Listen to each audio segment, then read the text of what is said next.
never have any sugar, ever, ever, ever. Oh, our daughter will never. She doesn't even know what sugar is. Hey, that just means that later on, down the line, your child is probably going to rebel and go on a sugar rampage, right?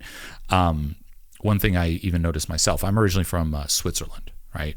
And the drinking age in Switzerland for beer and wine is 16 years old. And then 18 years old, hard liquor, right? When you're 16, you can also go to bars. When you're 18, you can go to clubs. So drinking age for beer and wine is 16. And then, interestingly enough, driving age is 18, right? Versus America, where driving is 16 and drinking is 21.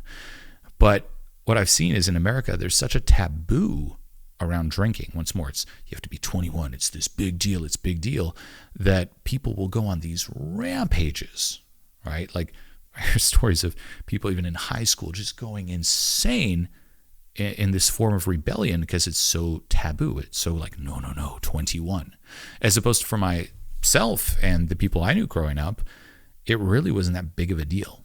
There wasn't that charge around drinking because even, at 16, you're like, okay, I can have a beer. It's just that, right? Like, okay, cool.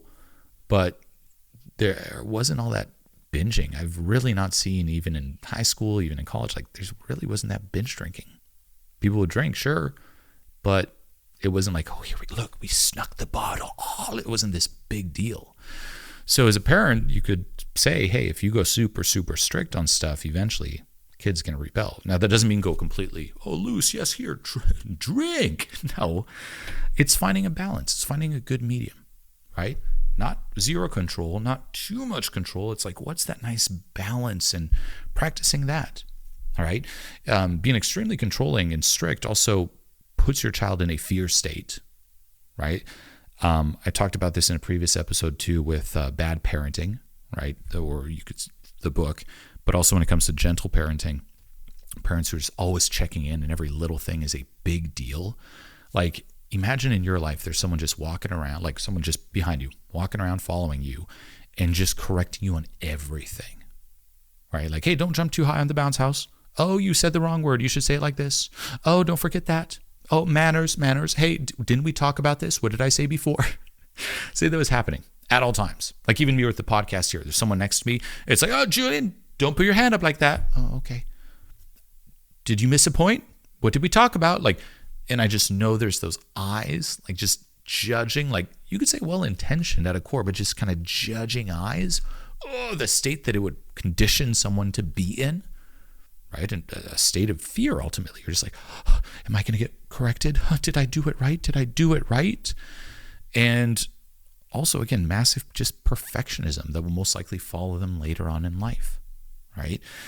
Back to something I talked about in the previous episode with the prison analogy, right? If you think of the experience of a child in this world, during their childhood, they are ultimately a prisoner, and whoever is raising them, they're the prison guards. Right? It's, hey, time for your bed, go to bed. They have no say. They're in a prison, right? From their perspective.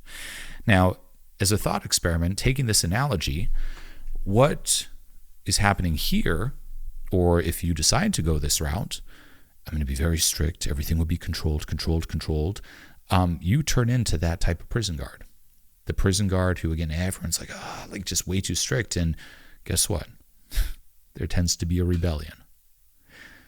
Your child, again, taking it out there in this analogy, taking the prison guard and prisoner, you're on their side, right? So imagine a prison guard on the side of the prisoner, helping them, and ultimately trying to navigate the situation so that the ideal outcome is, the prisoner learned, right? They learned the skills to deal with life, but then you leave and you're on good terms and you're friends.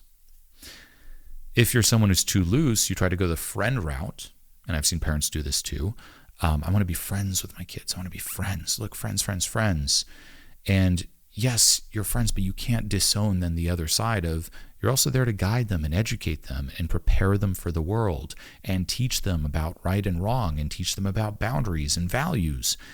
And sometimes that means sitting in situations or emotions that aren't comfortable. situations or emotions that go against. I want to be their friend. I want to just get along at all times, right? They don't need a friend from you. They need a parent.